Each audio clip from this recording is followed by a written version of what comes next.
Welcome back to another what I watched in the last month video, and this is for the month of October. So everything in this video is going to be very spooky and Halloween kind of based because obviously that's what I was watching in October. I watched a lot of movies this month and we have a lot to go through, so I'm gonna try my best to not talk too much for each one and kind of like get through them quickly because it's a long list. Starting with Halloween Ends, the 2022 horror thriller that is free on Peacock right now and is also currently in theaters. It is the ending of a trilogy. It takes place 4 years later from Michael and Laurie's last encounter. This is one of those films that everybody was talking about and everybody was hyped up and excited and then very disappointed, and a lot of people did not like it. It definitely focuses a lot on Laurie's granddaughter, who is Allison, and a character named Corey, who is accused of murder, and their love story. I think it's a big reason why people didn't like it that much. I think they took too much time on the love story between Allison and Corey, and there was not enough Michael in this film. The ratings on Rotten Tomato are 40%. I think that's pretty fair. Honestly, I still overall enjoyed the film, but maybe I'm not a huge Halloween stan and I wasn't going into it with such high expectations. I kind of was gonna go with the ride and kind of accept whatever it was. And if yes, I would have preferred things to have been a little different. I would have preferred more Michael and Laurie scenes, but Michael is still in it and the ending to me is satisfying. I was concerned for a second there that they were gonna focus too much on Corey and not on Michael, and that Michael wouldn't even be in the rest of the film. Hopefully I'm not spoiling anything if you haven't seen it by now, but Michael's in it. To me, that was enough to give me the ending that I was hoping for, and you know, I thought it was okay. I feel like I wasn't as disappointed as I felt like everybody else was, but maybe again, I just kind of was going with the flow and like whatever it was, and I just enjoy the Halloween film during the month of Halloween, and to me that was like enough to make a night out of it. And even if everything wasn't as ideal and perfect about the ending of the trilogy, I still think yes, the first film was the best and the second one is not as good as the first, and the third one's definitely worse from them all, but it was still a good time. I don't know. Speaking of another film that everybody definitely saw this month, Hocus Pocus 2. It's on Disney Plus right now, and I'm pretty sure that you've seen it, and I'm pretty sure everybody has seen it. I'm sure everybody kind of made like a whole night about it and was so excited for it to come out and kind of saw it as like this reason to celebrate. It's Hocus Pocus 2 day, you know? But I will say I did not love it as much as I wanted to. I was so happy to see Bette Midler and Kathy and Sarah come back together again to be the Sanderson sisters. Of course, I enjoyed that concept. And again, I enjoyed making a night out of it. But I really wanted to see Max, Danny, and Allison from the first film. I was really hoping they were gonna come back in this film. I didn't look into it to find out if they were gonna be in it, or I don't know if we knew that information, but I was kind of like anticipating that. But instead we have a whole new cast, and honestly they were fine. It's obviously cheesy and corny as I expected. There was a lot of singing and I was happy with that, except I was not happy with the fact that they sang One Way or Another instead of I Put a Spell on You. I was really expecting I Put a Spell on You again, and I was thinking they were gonna do it like more elaborate or like do something fun with it. I was really anticipating something with that, and instead they went with the route of doing One Way or Another, which is such a cliche song that has been used in many movies before, and I feel like it was just kind of like a cop-out. I don't know. I didn't like that. I did love the Walgreens or like the CVS scene where they were like, I like the way they showed them in the modern world today, and I do appreciate those parts of it, but overall I wasn't impressed. It's not a film I really care to rewatch. It's fine. It was cute, you know, but it wasn't like as good as I think I was anticipating, and I feel like a lot of people felt that way too. Comment down below and let me know, but you know. Okay, so I want to talk about a show that everybody I think was watching this month on Netflix, and it's called The Watcher. It is a 2022 mystery miniseries that's based on a true story about a family who moves into their dream home only to be harassed by ongoing strange and threatening letters. I think it was such a fun journey. I really loved the mystery behind it, trying to figure out like who is it. And then basically if you know the true story and if you look into that, then you would know that the ending is based on the true story. So I'm not trying to spoil anything, but it is the reality of what is the conclusion of the real story. I did look up afterwards on YouTube and like found out the details of like what is actually true and what was kind of like elaborated or like dramatized for the show, but a lot of it is pretty accurate. I mean, they hired a private investigator. Like, a lot of it is true to the story. There's just some things they added and did to, like, you know, make it more dramatized. I really enjoyed it. If you haven't given it a chance, try it out. It is at times a little slow, but it does get good and messes with your head. Like the family who lives in the house, that they're kind of going crazy by the end trying to figure it out. I feel like they do a good job making you feel like you're going a little crazy too, trying to figure it out. Another show on Netflix that came out this month is The Midnight Club, and this is a 2022 horror fiction by Mike Flanagan, who also was the writer for Midnight Mass and The Haunting of Hill House. Knowing that it was Mike Flanagan, I definitely went into The Midnight Club expecting it to be more of a horror, and instead it ended up being a little bit more sad but beautiful and still spooky, so I will give it that. They're like young adults who live in a manor because they all are there for the reason that they are dying from either cancer or some other reason. They meet up every night at midnight to tell scary stories. The show basically kind of focuses on each person's story, and every episode is dedicated to one scary story that a person tells. But their stories are always kind of correlated or kind of like a metaphor to their real life story or their, like, the way they feel. The stories also have like different styles to it based on the character who's telling the story. So sometimes maybe it's more like a 80s slasher cheesy style, or maybe sometimes it's more of like a psychological thriller, or maybe it's more of like a film noir. Like, everything has a different style, which I really enjoyed. I really enjoyed the characters. I really fell in love with them by the end.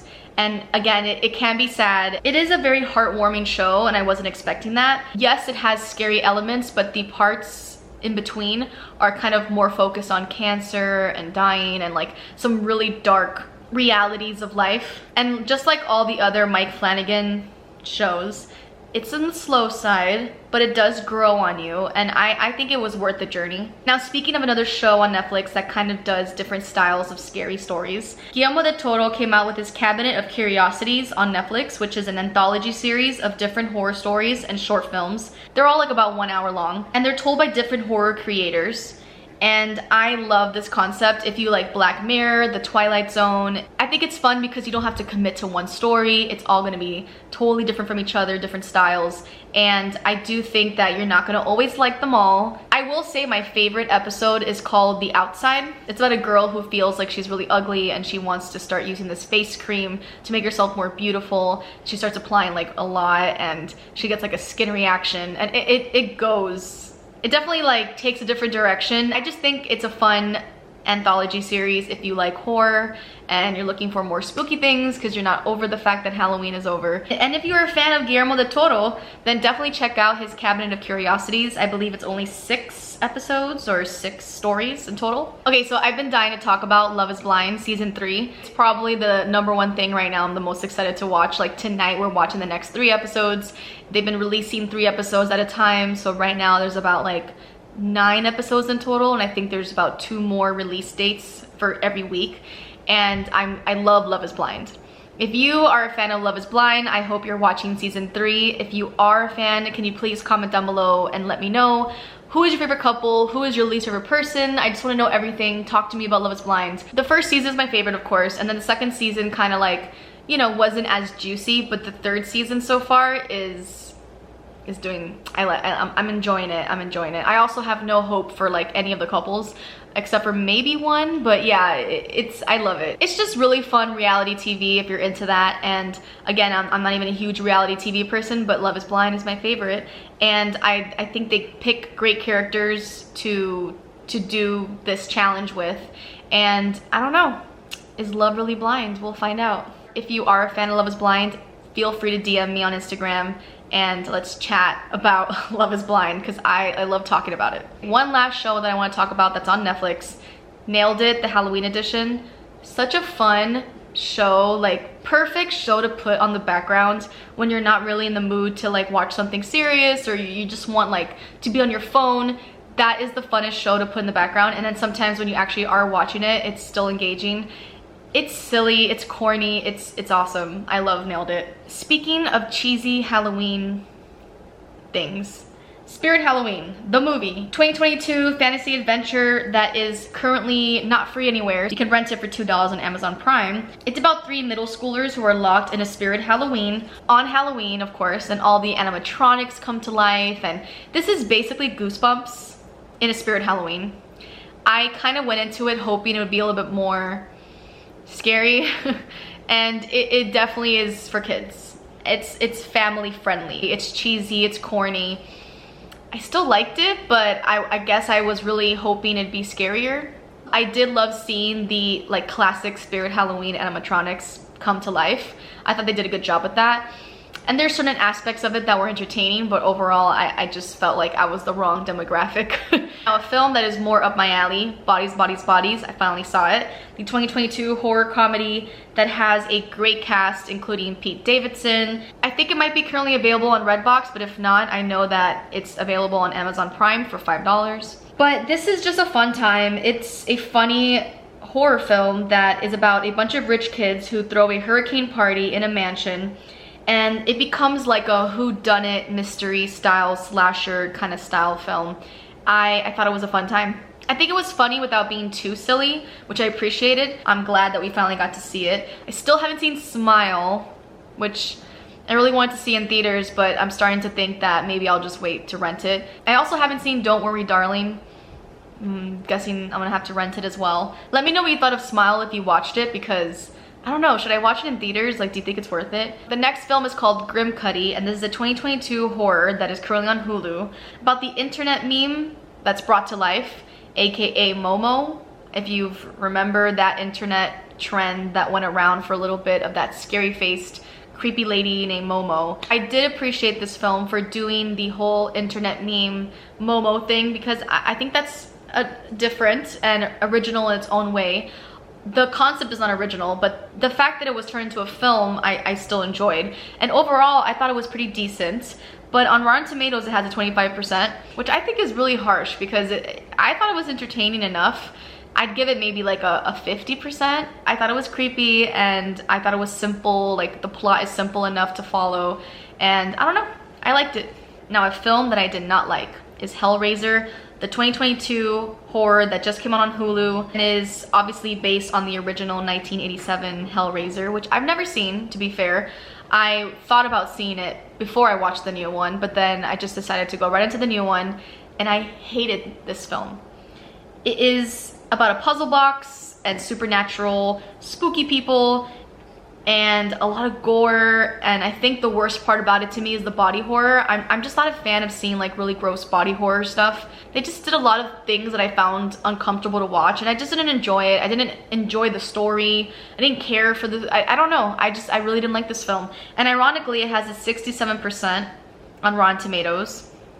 I would have rated this one a 20%, and then Grimcutty, which deserved like at least a 50, people hated that one. So you just can't always trust ratings. Okay, the next movie is called Watcher, and not to be confused with The Watcher on Netflix. This is a movie, and it is a 2022 psychological thriller. You can rent it on Amazon Prime for $3. It's about a young girl who just moved to a new city with her boyfriend and is convinced that the guy who lives across the street is watching her and that he may be a serial killer. I really did enjoy this film, and if you like psychological thrillers or movies that make you kind of like anxious the whole time and you're trying to figure out like if it's all in her head or if it's actually like he's actually a serial killer, or like she's just hyping it all up, and it's one of those films, and I really thought it was good. Rotten Tomatoes gave it an 88%. There we can agree. If you have never heard about it, I feel like it's one of those films that kind of went under the radar.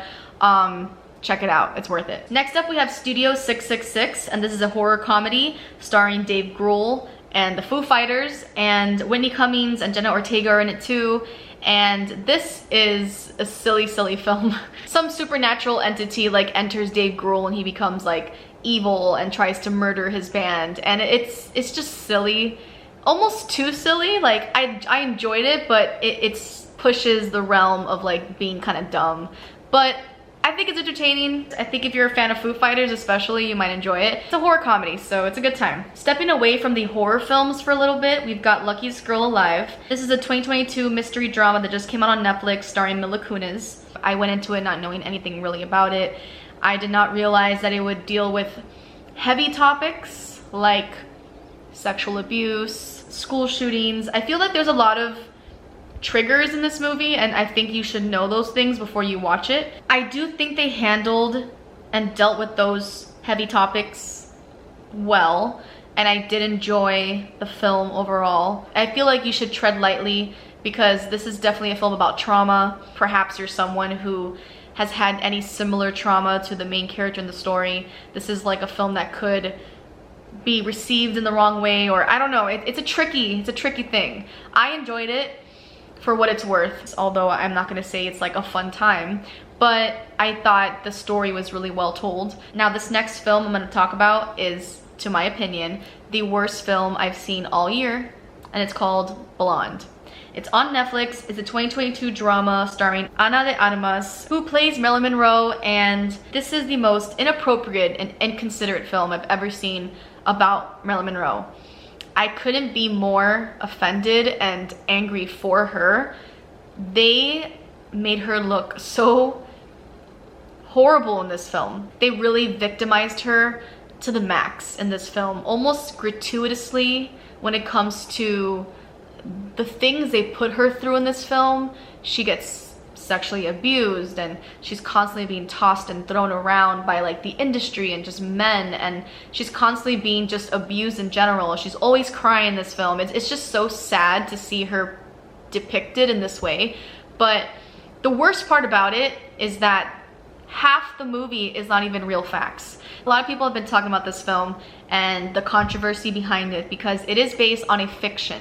It's based on a book that somebody wrote about Marilyn Monroe, and yes, a lot of it are facts and true, but there's also plenty of it that is just made up fiction, which I think is so messed up to make a film about Marilyn Monroe and let people watch it, and not everybody's gonna realize how many things in this film are just straight up made up. Like her having an abortion happens way too many times in this film and is focused way too much, which is not even a thing that is actually known for sure if it happened or not, is like a major scene more than once in this film. And they really did some interesting decisions with the abortion scene. There's one scene that is so awkward to watch, and it's the reason why it's rated NC-17, and it just goes on for so long, and it made me so uncomfortable, and I just don't understand. This film is also just horribly boring. That's like the worst part about it. At least make it super interesting. This film is so slow, it's so artsy, and it's also just painful to watch, not just because of the way they make Marilyn Monroe look, but also because of how actually boring it is. It's too long, it's too slow. I feel like there's nothing about this film that I can praise or say anything about, except maybe that the actress who plays Marilyn Monroe, I think she did a pretty decent job considering. I don't know what the point was of this film. I don't know why they decided to do this. I hated it. If you watched it, feel free to leave a comment and let me know what you thought. But if you have not watched it and you are curious like I was, because people are saying such bad things that you kind of want to see it, just don't. Okay, moving on to something a little bit more lighthearted. The next film is called Meet Cute. It is a 2022 romantic comedy that is currently on Peacock and stars Kaylee Cuoco and Pete Davidson.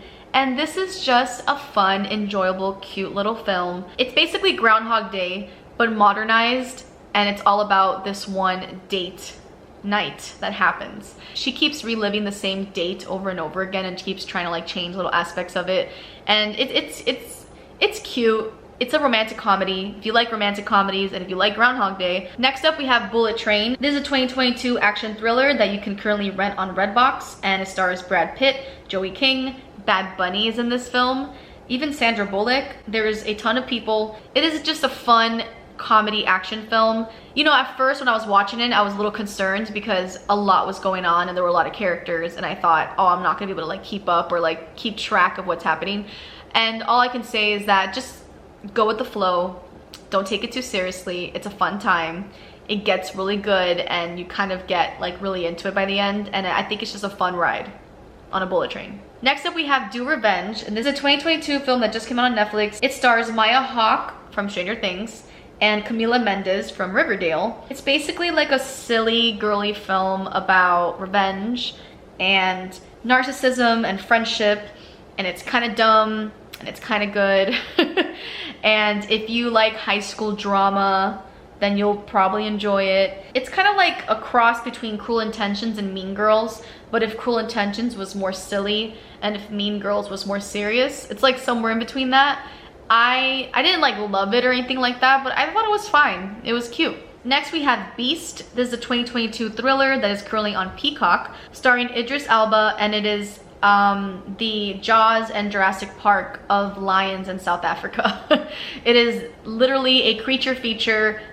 It basically emulates Jurassic Park, but instead lions in South Africa. I think it's a good thriller. I think it was fine. Again, not obsessed with it or anything like that, but that was fine. Next we have I Used to Be Famous, and this is on Netflix, and this is something completely different. I kind of really love this film. It is a heartwarming film about a former pop star who wants to make his comeback, and he meets this autistic drummer he does jam sessions with, and they kind of build this unexpected friendship, and they try to like create music together. And it's just a cute, charming film. I think the plot is predictable, and I think that you can watch it and know exactly what's going to happen, but I also think it was just a very sweet, heartwarming, cute film that I didn't expect. So now the last films on my list are all going to be old Halloween films, not anything special or new, so I'm gonna try to talk about them. I'm gonna try to go through them quickly because they're all films that you've probably seen before or heard of before, but I just didn't get around to them until this year. For example, Coraline. How have I never seen Coraline? You know, I thought I had. I felt like I had because I'd seen so many memes and clips, and I thought I could have sworn I've seen Coraline before, but it wasn't until I started watching it that I realized I've never seen Coraline. This movie is considered a fantasy family film, and I don't understand how kids can watch this film because it is crazy creepy. The other mother is terrifying. The button eyes whole concept is enough to give me nightmares. I would have never been able to watch this as a kid. It will be a future rewatch for Halloween, but I don't know, I thought it was gonna be like a little bit more like silly and like kid friendly, and I thought that was really creepy, honestly. Next up we have Carrie, the 2013, not the 1976, which I have seen before. I thought, let's watch the remake.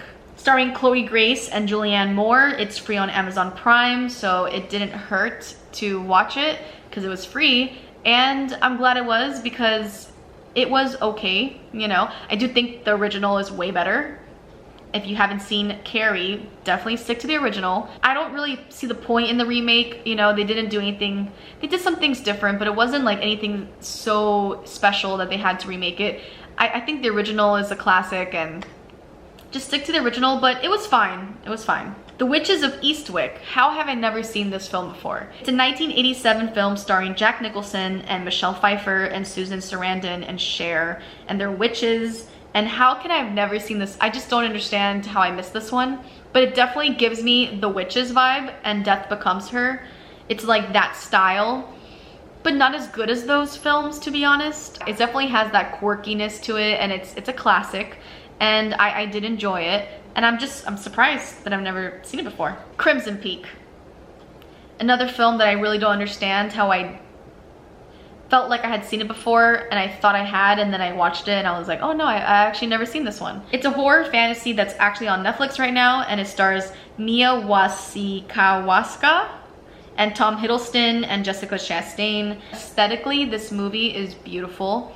It is like such a gorgeous, spooky film that's also a love story, which I did not expect, and it was directed by Guillermo del Toro.